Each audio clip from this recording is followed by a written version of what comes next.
మీ గురించి చెప్పండి. నా పేరు శ్రీనివాసరావు. మాది రైతు కుటుంబం. మా తాతల దగ్గర నుంచి వస్తుంది.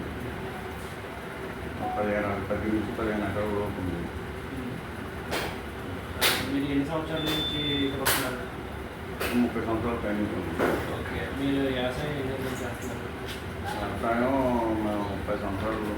15 సంవత్సరాలు. ఓకే, మీరు ఏ పంటలు పండిస్తారు? వరి, చెరుకు, కాగితం, కాయగూరలు. కాయగూరలు. మీ ఊరు కూడా అప్పుడప్పుడు పండిస్తారండి? మీరు వరి అయిపోయిన తర్వాత మీరు టెక్నాలజీ అభివృద్ధి చెందింది కదండి, అప్పటికి ఇప్పటికి పోలిస్తే మీరైనా మీ బట్టి వచ్చి చెప్తారు. అప్పుడు బాగుండేది. ఇప్పుడు కూలీలు తక్కువ రేటుకి వచ్చేవారు, బాగా దిగుబడి వచ్చేది. ఇప్పుడు కరోనా వచ్చిన దగ్గర నుంచి ఇలా ఉండాలి. అందులో టెక్నాలజీ పెరిగిపోయి యంత్రాలు వచ్చేసి మనిషి దొరకడం కష్టమైపోతున్నాడు.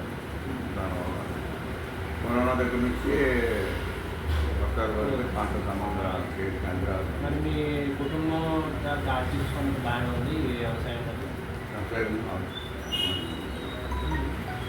అలాగే ఉంది. కొద్దిగా ముందు బాగానే ఉంది. బాగానే ఉంది. కరోనా దగ్గర నుంచి జరుగుతుంది. ఓకే, మీరు పురుగుల మందులు వాడతారా? అవసరాన్ని బట్టి వాడతాం. అవసరం బట్టి ఎక్కువ కాయగూరలన్నీ ఆర్గానిక్. కాయగూరలన్నీ ఆర్గానిక్ పండిస్తారా? అంటే హైబ్రిడ్. ఓకే, మరి మీ పొలానికి మరి నీరు ఉండాలి కదా వ్యవసాయం అంటే, మరి ఆ వ్యవసాయానికి మరి మీరు నీరు ఎలా అందిస్తారు? బోరు కరెంట్ చెప్పండి. బోరు.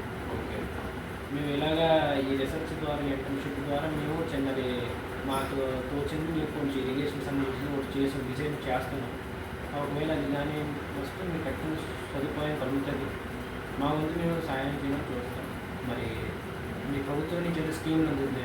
స్కీమ్ అంటే ముందు అంటే ఫస్ట్లో అంటే ప్రభుత్వం నుంచి కూడా మీకు మద్దతు రావాలి. ఓకే, మా వంతు జరగవలసిన సాయం మేము చూస్తాం. తప్పక మీకు హెల్ప్ చేయాలని చూస్తాం. అయితే ఈ టెక్నాలజీ వల్ల కూడా మీకు బాగా కొంచెం ఇబ్బందిగా ఉంది. అంటే ఆ టెక్నాలజీ మీరు డబ్బులు పెట్టాలి. గిట్టుబాటు వస్తుందండి మరి?